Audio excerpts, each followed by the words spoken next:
15장 37절에서 41절 말씀 되겠습니다. 시작. 여호와께서 모세에게 말씀하여 이르시되 이스라엘 자손에게 대하여 때로 그들의 어떤 뒤에 술을 만들고 청색끈을 그 뒤에 술에 더하라. 이 술은 너희가 보고 여호와의 모든 계명을 기억하여 준행하고 너희를 방종하게 하는 자신의 마음과 눈의 욕심을 따라 음행하지 아니하기 위함이라. 그리하여 너희가 내 모든 계명을 기억하고 행하면 너희 하나님 앞에 거룩을 하리라. 나는 여호와 너희 하나님이라. 나는 너희 하나님이 되려고 너희를 애굽 땅에서 인도해 내었느니라. 나는 여호와 너희의 하나님이라. 아멘. 오늘 이 어떤 기에 술을 만들어라 하는 이 말씀은 아마 들으신 분들도 계실 것이고 처음 들으신 분들도 계실 것이고 근데 들으신 분들은 아마 기억이 안 날 거예요. 다 잊어버렸어요. 하나님의 말씀은 늘 드려야 된다. 아멘. 네. 제가 강의를 이렇게 들어보니까 3번 이상 들어야 내가 그 강의를 요리를 할 수가 있다. 들었던 내용들을 제가 요리를 해서 그래서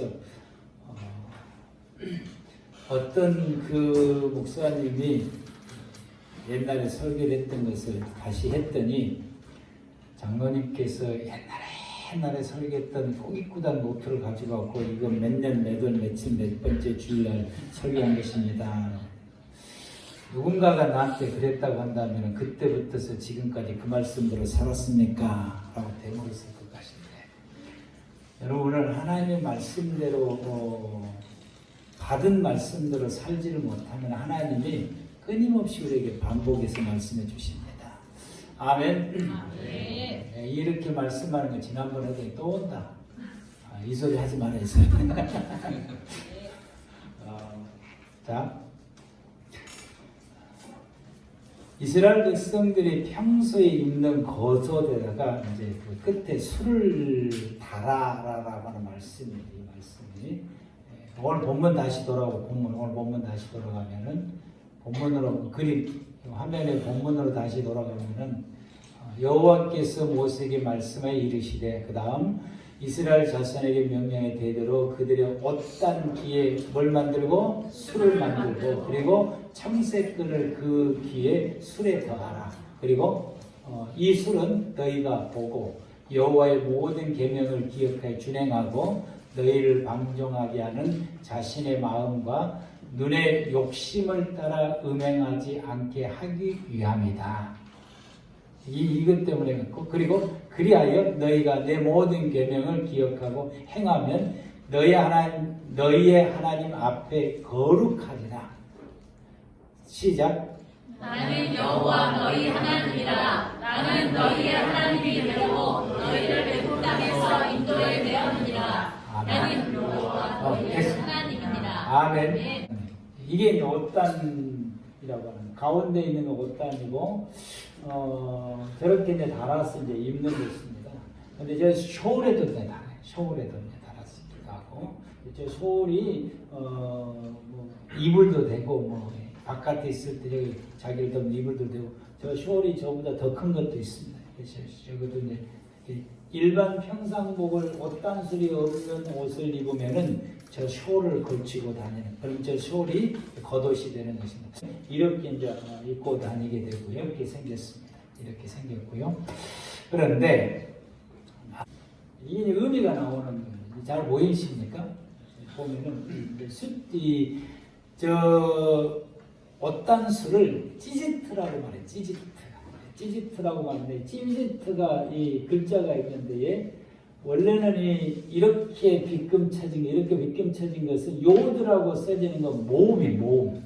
히브리인들은 주로 모음을 잘 안 쓰는데 자음만 쓰는 나머지 세 글자는 차테, 타부 이건 자음이고 요드는 이제 모음입니다. 그래서 차테는 90이라고 하는 숫자를 말하는 것이고 요드는 10, 90, 그리고 타부는 400. 합치면은 얼마가 되는 거예요? 600이 나와요. 600. 그리고 매듭이 5개가 있고 줄이 이제 8개의 줄로 매듭을 5개를 이제 만들게 되는 것입니다. 이렇게 만드는데 왜 매듭이 5개냐? 아래 그림을 보면은 이 율법은 모세 오경에서 추출해내는 겁니다. 율법 신명기까지 해서 추출해내는 것. 그래서 모세 오경을 의미하는 것이고 8가닥을 만들게 되는 것인데 그 밑에 이제 보면은 하나님께서 하라라고 하는 말씀이 몇 개요? 여기서 잘 안 보이네. 248개. 248개예요, 이제. 우리 인체의 뼈마디 수입니다. 하나님의 말씀대로 살지 않으면 어떻게 되는 거예요? 뼈가 쑤셔. 여러분들이 주의 말씀대로 하라는 말씀을 안 지키면 뭐가 쑤신다? 뼈가 쑤신다. 평소에 뼈가 쑤신 분. 내가 보기에는 아이고 우리 하서도 많이 하시던데 아이고 다리 하서도 많이 하시고 갑자기 안 쑤시죠. 그리고 하지 말라라고 하는 말씀이 몇 개예요? 365개요. 하라는 말씀이 더 많아요? 하지 말라는 말씀이 더 많아요? 하지 말라. 왜 그걸 말 안 듣습니까?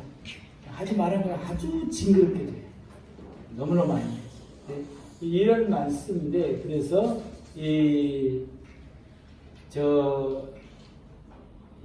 어딴술이 그 다음에 어딴술이 의미하는 것이 뭐냐? 율법.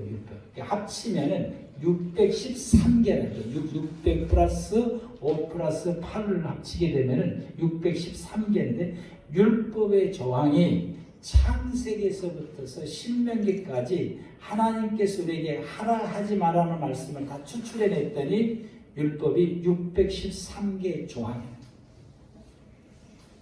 그 613개 조항을 우리 집 큰 놈이 그것이 저한테 보내줬습니다. 그걸 성경으로 다 이렇게 기록을 성경 구절만 보내준 거예요. 성경을 찾아서 보내줬습니다. 아마 소홀했을 것인데 그것을 작업을 하다가 못하고 있습니다. 이렇게 신명기까지 613개 조항인데 가장 첫 번째 계명이 우리는 10계명으로 생각을 하는데 가장 첫 번째 계명은 창세기 1장 16절인가 있어요. 생육하고 번성하라. 이게 첫 번째 계명이에요. 여러분 생육하고 번성하는 것이에요. 시집가고 아들, 딸 잘 낳아야 돼요. 아멘?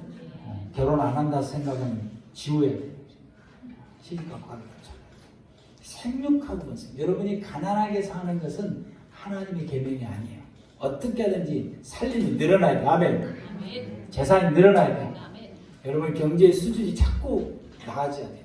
생육하고 번성하고 생육하고 번성하고 잘 사는 것이 그게 하나님의 계명이 첫 번째 계명. 아멘. 이런 그 율법의 말씀입니다. 그런데 이 어딴술이라고 하는 그 단어의 뜻으로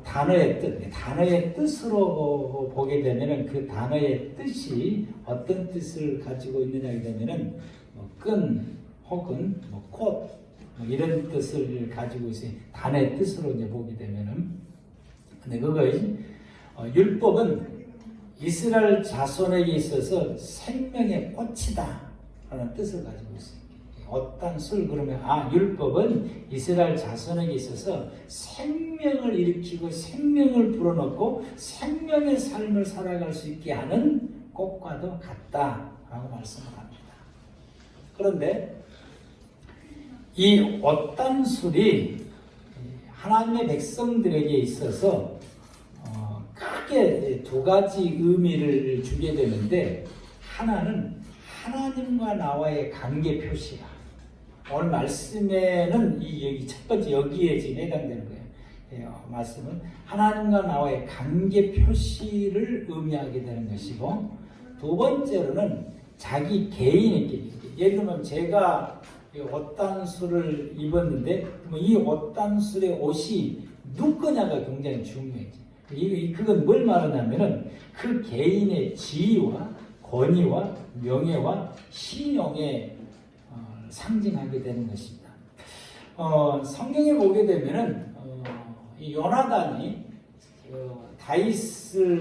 사울 왕이 다윗을 끊임없이 죽이려고 하다가 들판에서 요나단이 다윗을 만났어요. 이제 마지막으로 작별을 하려고 하기 전에 자기의 옷단술이 달린 겉옷을 벗어서 다윗에게 입혀줍니다. 그럼 다윗이 겉옷이 없냐? 다윗도 자기 겉옷 있어요. 근데 요나단이 자기 겉옷을 입혀주는 거죠. 자기 겉옷을 입혀준다라고 하는 것은 그 속에 이 의미가 담겨 있어요. 어떤 의미가 있냐? 요나단은 자기의 사울 왕의 뒤를 이어서 자기가 왕이 될 왕자인 것입니다. 근데 자기의 왕권을 너에게 넘겨준다라고 하는 의미가 되는 거예요. 그래서 이 옷단술이라고 하는 이 옷을 입은 사람의 그 사람의 지위와 권위와 명예와 신용을 상징하는 그 의미가 되는 것입니다. 예를 들면 또 보게 되면은 사울 왕이 잠을 자고 있을 때에 다윗이 그 사울 왕이 잠자고 있는 사울 왕을 죽이지 않고 사울 왕의 겉옷가를 잘랐다고 그랬어요. 겉옷가를 잘랐다고 하는 것은 이 가에 있는 저 옷단수를 잘라버렸다는 이야기입니다. 그래서 이제 나중에 이제 저 먼 발치에서 왕을 깨우면서 왕에게 말하기를, 왕이 보니까 자기 옷단 잘려나갔거든. 근데 그게 다윗의 손해가 있는 거예요. 그걸 보여주는, 내가 왕을 죽일 수 있는데 왕을 안 지고 이 옷단수만 잘랐습니다 라고 이야기를 하니까 사울 왕이 뭐라고 하냐면은 네가 나중에 나의 뒤를 이을 왕이다 라고. 왜? 내 왕권을 상징하는 이 옷단수를 잘라가 버렸기 때문에 차기의 왕은 네가 된다라고 말합니다. 이런 그 의미들을 말씀하게 되는 것입니다. 헬루증 여인이 예수님의 옷자락을 잡았다고 어디를 잡았을까요? 옷단수를 잡았을 것입니다. 그럼 옷단수를 잡았을 때에 이 헬루증 여인이 예수님의 옷자락을 잡았다라고 하는 걸 뭘 말하냐? 예수님께서 평소에 능력을 나타내서 많은 병든 자들을 치유하시는 예수님의 옷단수 탁 잡은 것은 뭘 잡냐? 예수님의 능력을 믿는 거예요. 예수의 능력을 잡은 거예요. 그러니까 그 믿음으로 옷단수를 잡았더니 예수의 능력이 자기에게 나타나서 혈루증이 깨끗이 치료받는 것입니다. 이런 옷단술이 이런 의미를 가지고 있는 것입니다. 오늘 말씀은 옷단술의 첫 번째 의미, 하나님과의 나와의 관계를 표현해 주시는 말씀이에요. 하나님께 이스라엘 백성들에게 내게 옷단수를 만들어 입으라라고 하는 것은 그 모양을 내기 위해서 입으라고 만든 것이, 그것이 우리에게 어떤 의미, 너와 나와의 관계에 어떤 의미인가를 말씀해 주시고 있는데 성경 그것이 설명이 없어요. 이 옷을 입은 사람은 하나님의 사람이다라는 의미를 가지고 있어요. 하나님의 사람이다. 그래서 이 옷단수를, 하얀색 옷단술은 율법을 상징하게 되는데 거기에 하나님이 무슨 색을 더하라? 청색실을 더하라고 했어요. 청색은 하나님의 색깔입니다. 왜 하나님의 색깔이냐 하게 되면 하나님이 계신 곳이 하늘인데 하늘을 보았더니 하늘이 무슨 색이에요? 청색입니다. 이스라엘 땅은 우리나라 하늘보다 더 파랗습니다. 정말 청명하고 파래요.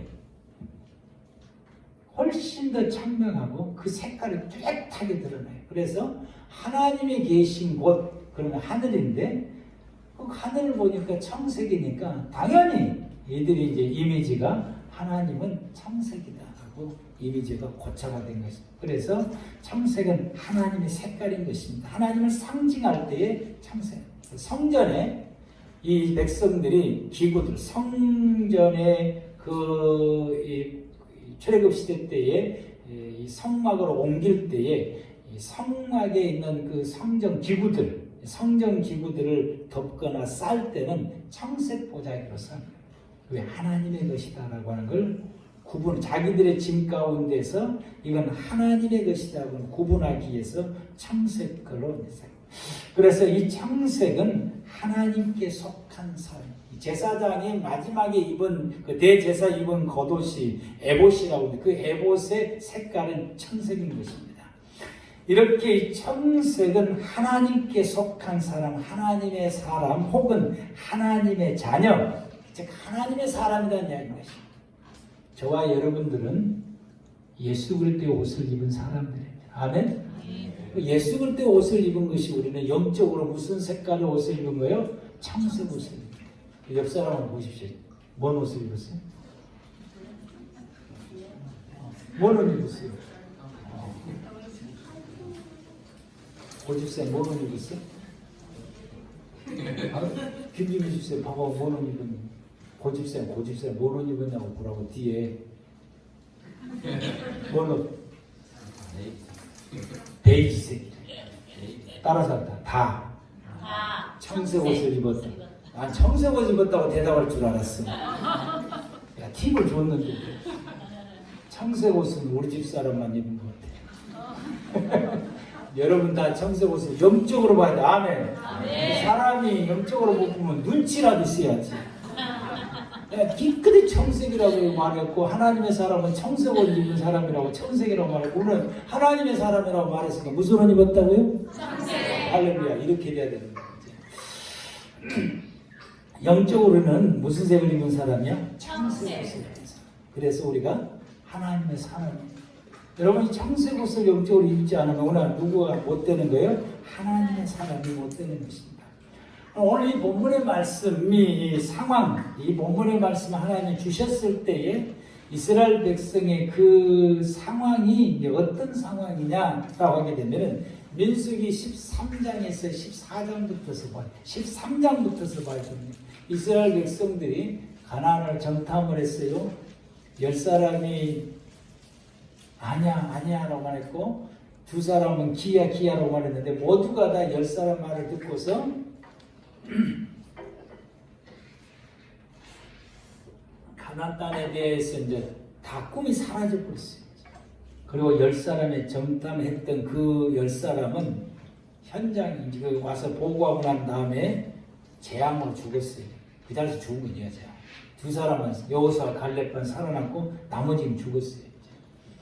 그리고 이스라엘 백성들이 너희가 이제 광야에서 40년 앞으로 살 것이다라고 이야기했을 때에 이 일부의 사람들이 가나안 땅에 들어가겠다고 그냥 가다가 또 그 사람들도 역시 그 아말렉 사람과 가나안의 그 족속 사람의 공격을 받아서 죽었습니다. 이런 완전히 어수선한 이런 상황 가운데 있는 거예요. 이스라엘 백성들이 정신적으로, 감성적으로, 또 신앙적으로 또 모든 면에 있어서 가치관 이런 것들이 온통 흐트러져서 헝클어져 있는 이런 상태가 있게 되고 우리는 다 버림받았다고 생각을 하는 이런 영적인 이런 상태에 있는 이 백성들을 향해서 하나님께서 오늘 본문에 옷단수를 만들어 입어라 라고 말씀하시고 그 말씀 무슨 말씀이야?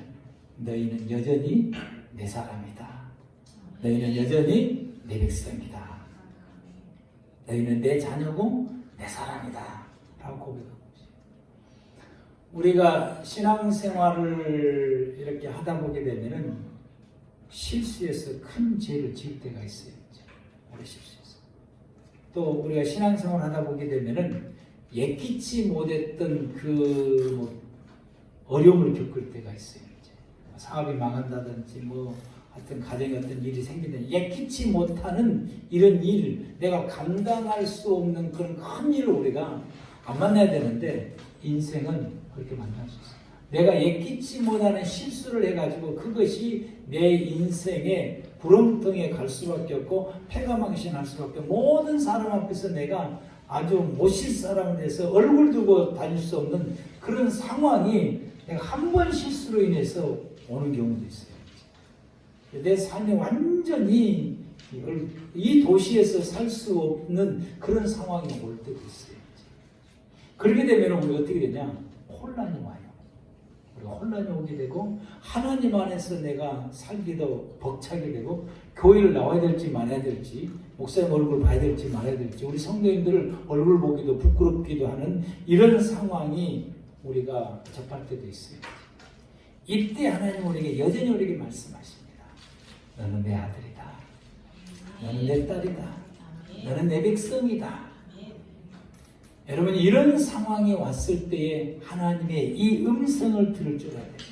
하나님께서 이런 혼란한 가운데 있는 이 백성을 향해서 하나님이 어떤 수를 만들어 입으라고 말씀하신 것, 여전히 하나님이 그 백성들을 위로하시고 감싸 안아주시고 하나님께서 그들에게 품어주시는 것입니다. 그래서 그들로 하여금 다시 인생을 새 출발할 수 있도록, 다시 꿈을 안고 가나안을 향해서 나아갈 수 있도록 그 백성들의 하나님께서 방향을 제시해 주시고 이루해 주시고, 그리고 그들을 툭툭 털어서 다시 일으켜 세워주셔서 그 길을 가게 하신 분이 하나님입니다. 이 말씀이 이 의미를 담고 있는 것입니다. 여러분 가운데, 여러분의 인생을 살아가는 가운데 이런 상황이 왔을 때에 여러분이 어떤 수를 기억하십시오. 아멘? 어떤 수?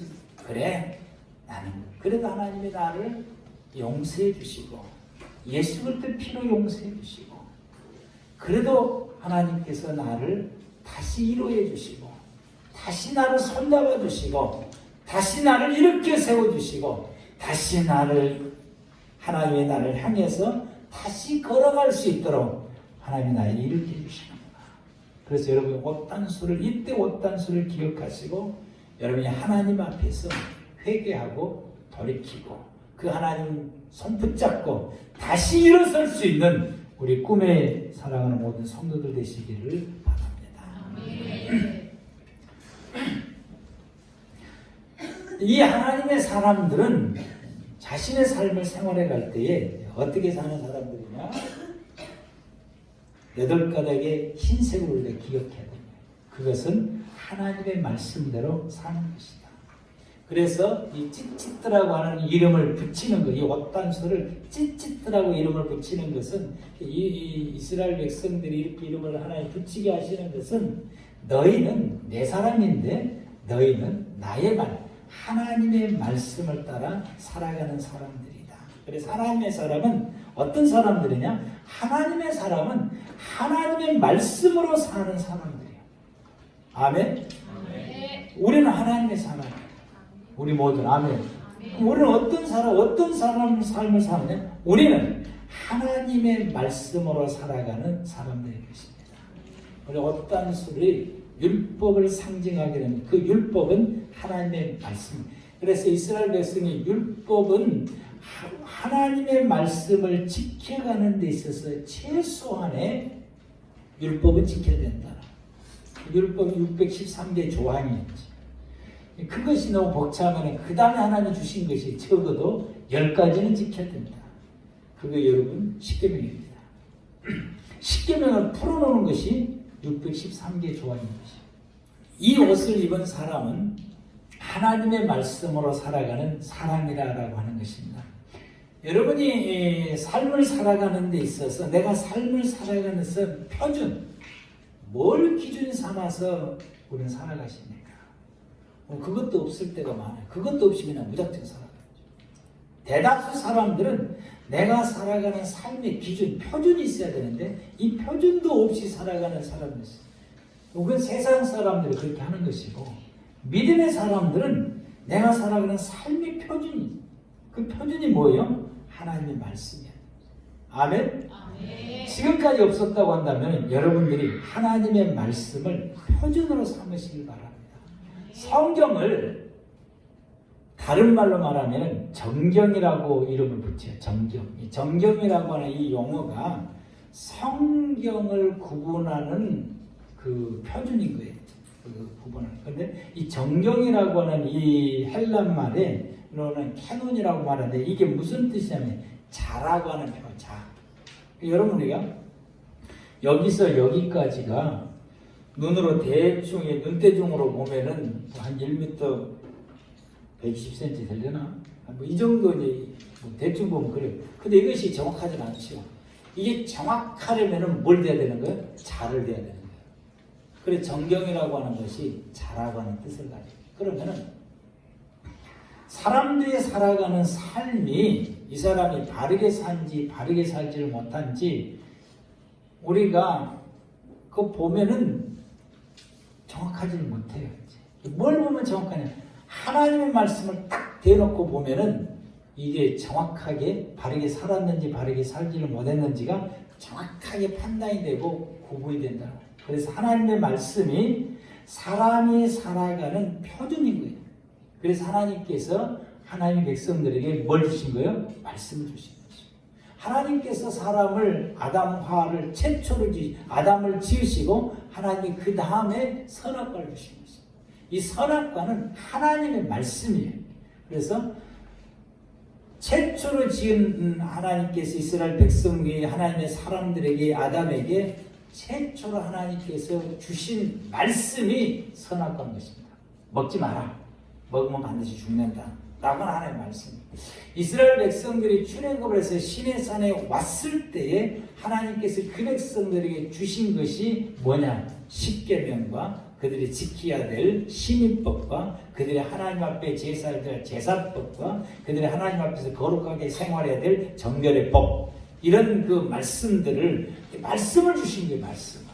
왜 말씀을 주냐? 사람이 살아가는 삶의 표준이 말씀이기 때문에 그러합니다.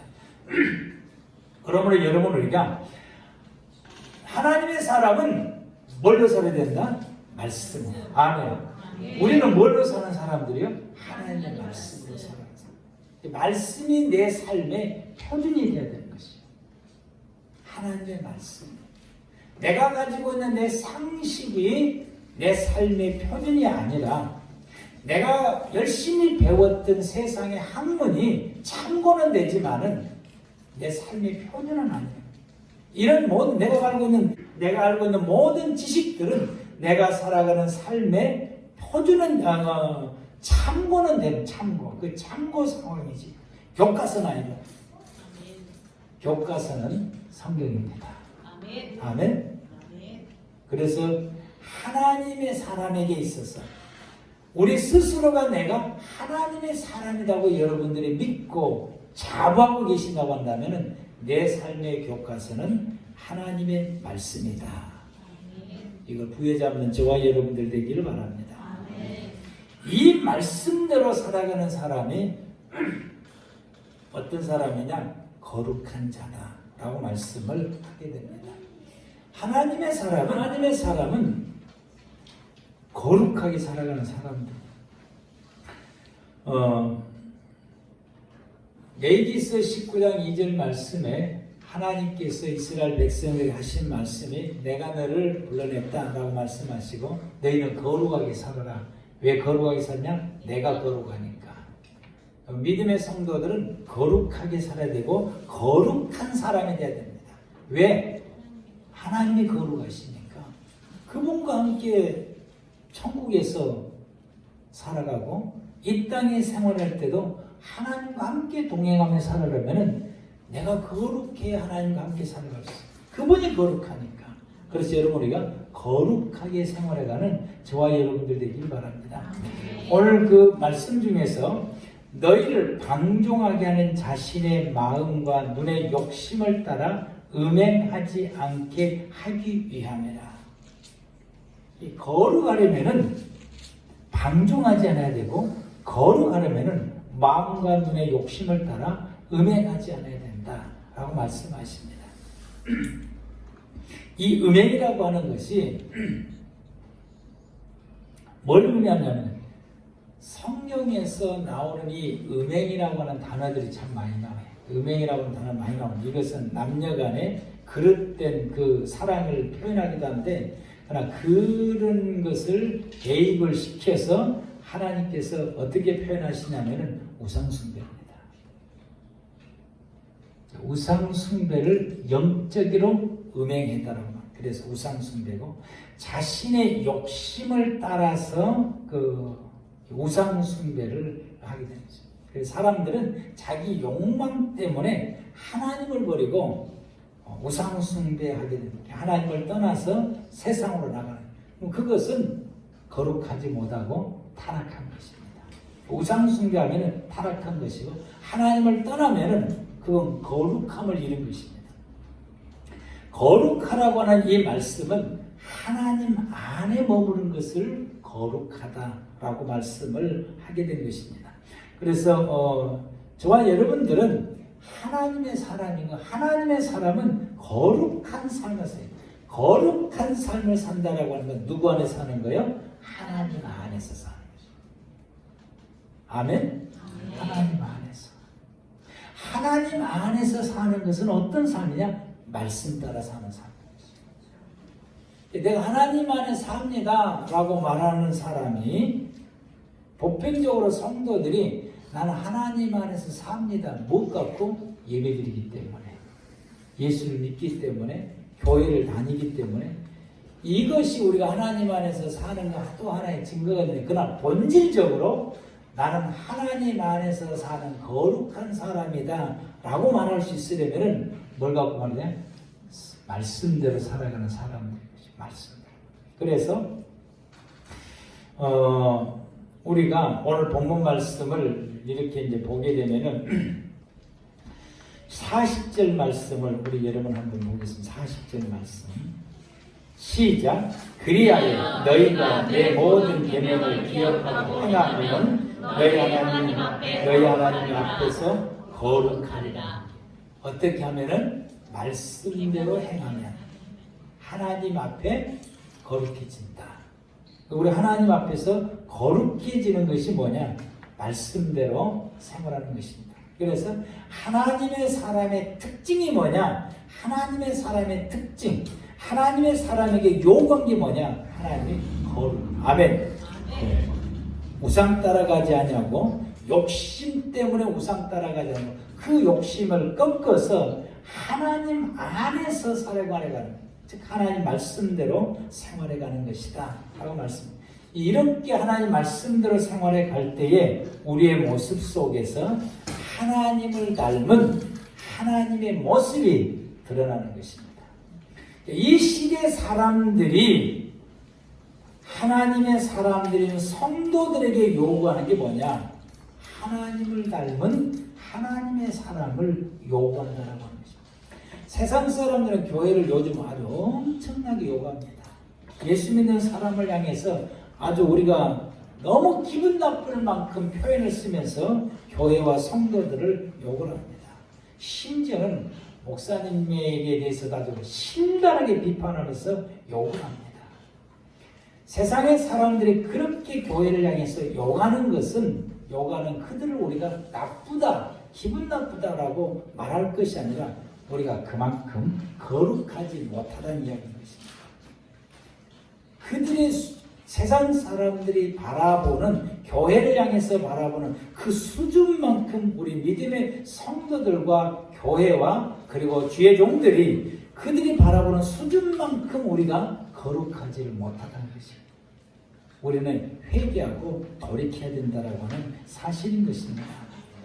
세상 사람들이 교회를 향해서 신랄하게 비판하는 것은 그들의 요구사항인 것입니다. 그들의 요구사항이고 욕망이고 희망인 것입니다. 제발 너희들만큼, 하나님의 사람이라고 말하는 너희들만큼 이 세상 속에서 거룩한 모습을 보여달라고 하는 것입니다. 그걸 우리에게 보여주라. 우리가 그걸 보고 따라갈 수 있게. 그걸 보고 따라갈 수 있게. 하나님께서 믿음의 성도들에게 너희는 하나님의 사람이다 라고 하는 것을 우리에게 요구하면서 하나님 닮은 하나님의 사람의 모습을 세상 사람들에게 보여주라고 하는 것입니다.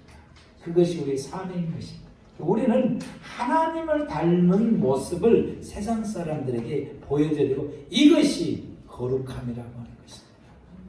이게 거룩함이다.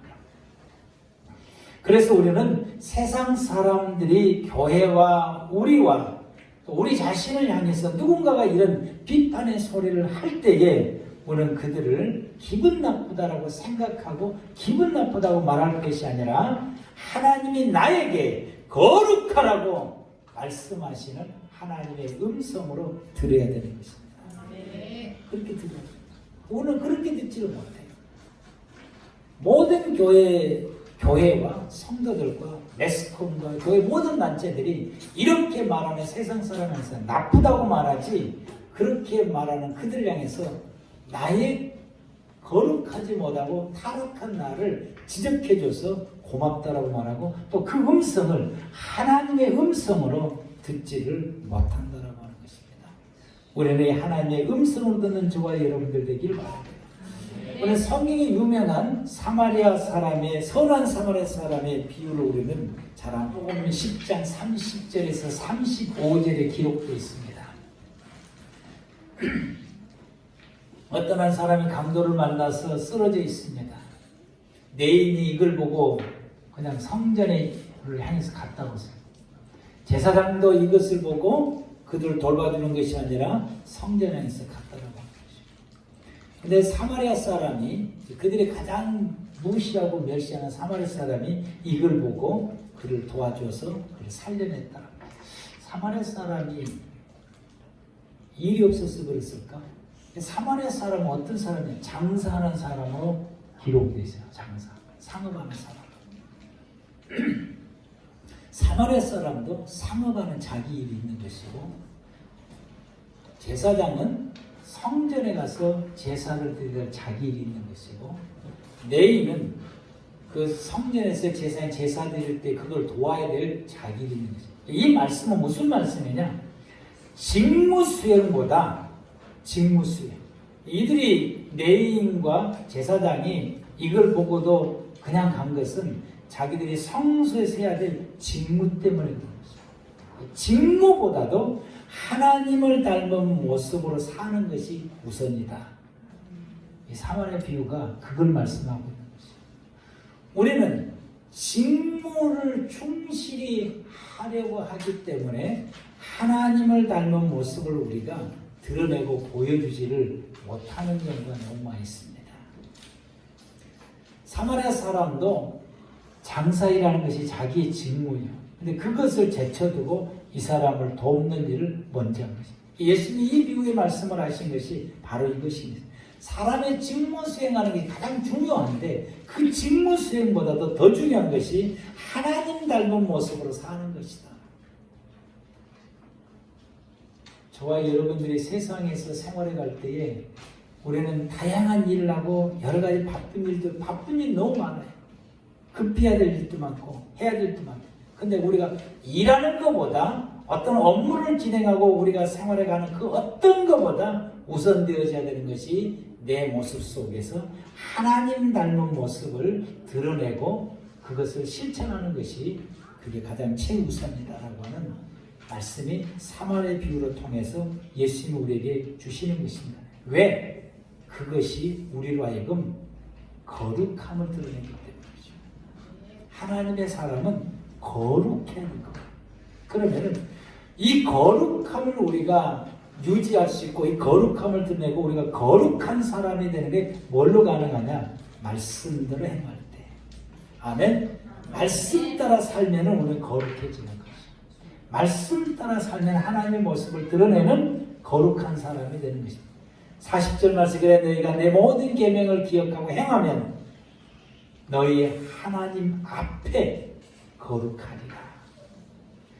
한나가 어린 그 사무엘을 성전에다가 두고서 매년 올라갈 때 제사드리러 매년 올라갈 때마다 겉옷을 지어서 사무엘에게 입혔다라고 합니다. 왜 그랬을까요? 사무엘상 2장 19절 말씀, 그의 어머니가 매년 드리는 제사를 드려 그의 남편과 함께 올라갈 때마다 작은 겉옷을 지어다가 그에게 입혔다. 키가 크니까 그 키에 맞춰서 입혔다. 그럴 수도 있어요. 근데 그게 아니에요. 뭐냐? 너는 하나님의 사람이다. 너는 하나님의 말씀대로 항상 살아야 된다. 신앙교육입니다. 너는 하나님의 사람이다. 그래서 너는 항상 하나님의 말씀대로 살아야 된다. 여러분들은 여러분의 자녀들에게 키가 크면 이제 요즘 옷이 떨어져서 못 입는 건 아닙니까? 옷이 작아서 못 입습니까? 색깔에 반해서 못 입고. 그래서 여러분들은 여러분이 제가 옷을 사줄 때 키가 크기 때문에 옷을 삽니까? 그건 아니에요. 하나님은 우리에게 말씀하시고 자녀들을 향해서 말씀하실 때에 이 겉옷을 늘 상기시키는 거예요. 옷단술, 겉옷, 옷단술을 상기시키는 거예요. 너는 하나님의 사람이다. 그럼 너는 하나님의 말씀대로 살아야 된다. 여러분들이 여러분의 자녀들에게 교회를 잘 나오든지 못 나오든지 말을 잘 듣든지 잘 듣지 않든지 그 아이를 향해서 야, 넌 하나님의 사람이야. 또 실수해서 잘못을 저질렀을 때에도 넌 하나님의 사람이야. 너는 이제부터 하나님 말씀대로 살아야 돼. 이것이 여러분의 입에서, 우리 부모들의 입에서 끊어지지 않아야 돼요. 아멘? 한나처럼. 한나가 항상 엘리 제사장에 구박 안 하디? 엘리 제사장 아들들이 너 안 때리디? 밥은 잘 먹고 안 굶기더냐? 이렇게 물어본 것이 아니에요. 우리는 그렇게 물어보고 야단 안 맞았냐? 안 때리디? 그 옆에 엘리 자녀들이 이제 지나갈 때 저 형들이 니 안 때리디 구박 안 하냐? 우리 이렇게 말할 거야. 너무 짠하니까, 너무 안쓰러우니까. 근데 한나는 그렇게 말했고, 야, 넌 하나님의 사람이야. 넌 하나님 말씀대로 살아야 돼. 그가 거기서 고생한 것에 대해서는 생각하지도 않아. 오직 뭔만 관심이냐? 고생을 하든지 말든지, 구박을 받든지 말든지, 형들한테 꾸지람을 듣든지 말든지, 형들한테 때로는 맞든지 말든지, 그건 중요치 않아. 무엇이 중요하냐? 하나님 말씀대로 사는 것이 중요한 것이야. 그래서 매년 이 옷을 갖다 입으면서 그를 다독거리면서 넌 하나님의 사람이야. 넌 하나님 말씀대로 살아야 돼. 오늘 우리 아이가 힘들든지 말든지 마음에 상처가 있든지 말든지 그가 누구의 괴로움을 받든지 말든지 그가 고생하든지 말든지 이 말을 끊이지 않고 할 줄 알아야 됩니다. 아멘. 너 혼났다. 할렐루야. 나한테 읽어줘. 지난 한 주일 동안 우리 엄마가 우리 아버지가 이 말 한마디도 안 했어요. 카톡으로 나한테 보내. 알았어? 카톡. 우리 엄마 우리 아버지가 나한테 넌 하나님의 사람이야. 넌 하나님 말씀대로 살아야 돼. 설교 듣고도 나한테 한마디도 안 했다. 한 달 지나니까 다 잊어버리더라. 한 달 지났으면 나한테 카톡으로 보내. 알았어요? 그러면 이제 왜 그랬어? 라고 할 테니까. 아멘. 그래서 여러분, 하나님께서 이 말씀도 살아. 그러면 하나님 뭐라고 말씀하시느냐? 41절 말씀 보겠습니다.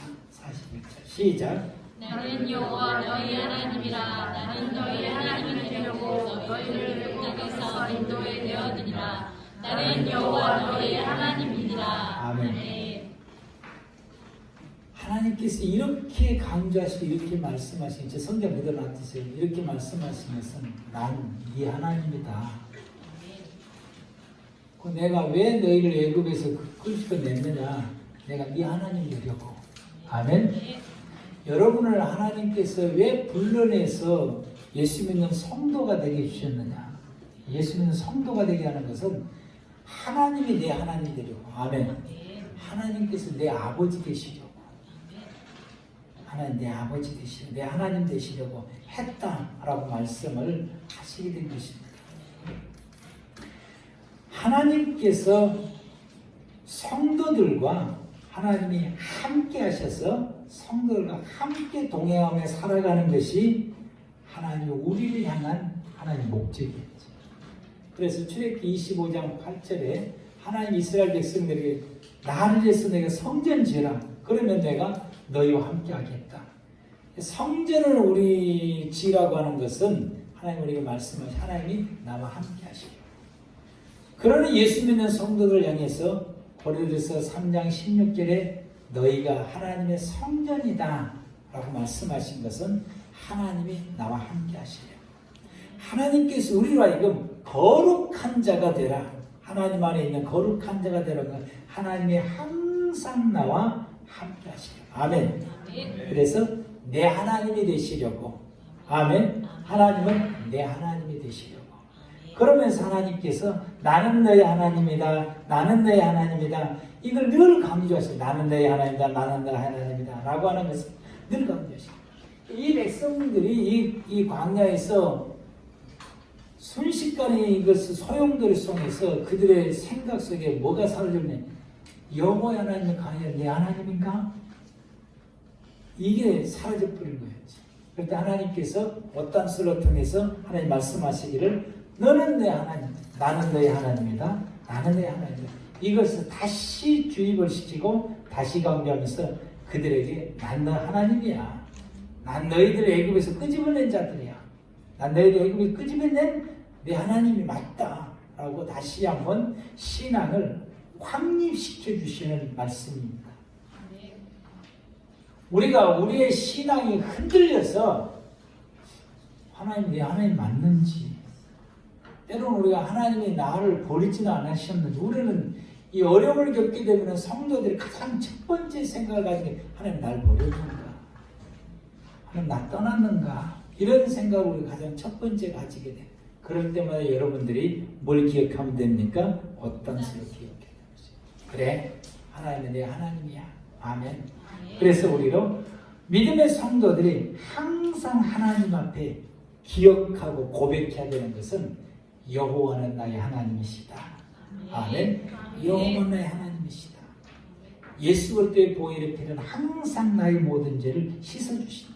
여러분들이 죄를 지을 때마다 이 죄를 씻음받을 수 있는 것은 예수 그리스도의 피다. 그 피가 나의 모든 죄를 씻어주셨다. 늘 이걸 기억해야 돼요. 아멘. 늘.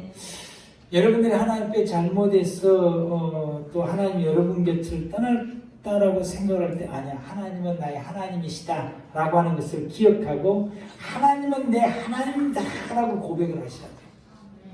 여러분들이 큰 어려움을 겪어가지고 그것을 극복해낼 수 없는 그런 아주 공경에 처해 있을 때 이걸 성경에는 구름통에 빠졌다고 표현하게 되는데 이런 공경에 처했을 때 여러분이 하나님 앞에 외쳐야 될 것은 여호와는 나의 하나님이십니다 라고 외쳐야 되는 것입니다.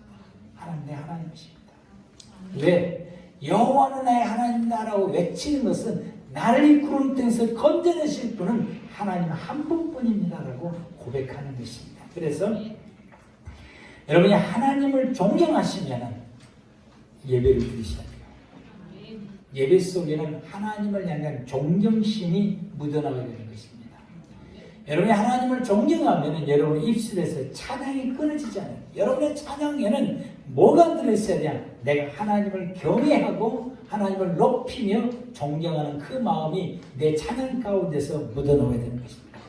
찬양은 그냥 입술로만 부르는 것이 아니라 이 경외함, 하나님을 존경함이 내 찬양과 예배 속에서 묻어나와 하나님 앞에 올려져야 되는 것입니다. 여러분이 하나님을 사랑하십니까?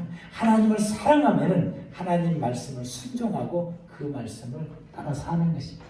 예수님께서 요한복음 14장에서 15장까지 너희가 나를 사랑하면 내 계명을 지키라 라고 말씀하십니다. 하나님을 사랑하면 주의 계명을 지키는 것입니다. 여러분이 하나님을 신뢰하십니까? 여러분 하나님을 믿습니까? 여러분 하나님을 신뢰하고 의지합니까? 그러면 여러분 기도하셔야 되는 것입니다. 내 기도는 하나님을 신뢰함이 묻어 있어야 되는 것입니다. 왜 기도해야 되느냐? 보편적으로 모든 믿음의 성도들이 기도하는 이유는 어려운 난관에 처해 있을 때에 그때서 비로소 기도가 돼. 그냥 그전에는 그냥 기도하는데 내가 큰 어려움의 난관에 처해 있을 때에 그때서 비로소 기도가 돼. 이 기도를 하는 것은 하나님에 대한 신뢰인 것입니다. 어떤 신? 이 난관을 극복해 줄 수 있는 것은 여호와의 하나님밖에 없다라고 하는 하나님의 능력과 전능성을 신뢰하면은 여러분 기도하시기 바랍니다. 내가 사는 것이 모두가 다 하나님의 도우심이고 하나님께서 보살펴 주시는 이 은혜라고 하는 것을 여러분이 고백되어지면은 감사를 드려야 되는 것입니다. 하나님은 항상 우리가 하나님이 기억되기를 원하십니다. 그래서 어떤 수를 만들라고 하는 것은 내가 너의 하나님 되는 것을 너는 항상 잊지 말고 기억하라고 하는 것이고 그것을 늘 고백하라고 하는 말씀인 것입니다. 늘 고백해라. 그러면 하나님께서 난 네 하나님이야. 난 네 하나님이야 라고 하는 이 말씀 속에서는 내가 너를 책임질 보호자다 라는 이 뜻을 담고 있는 것입니다. 내가 늘 책임지는 보호자다.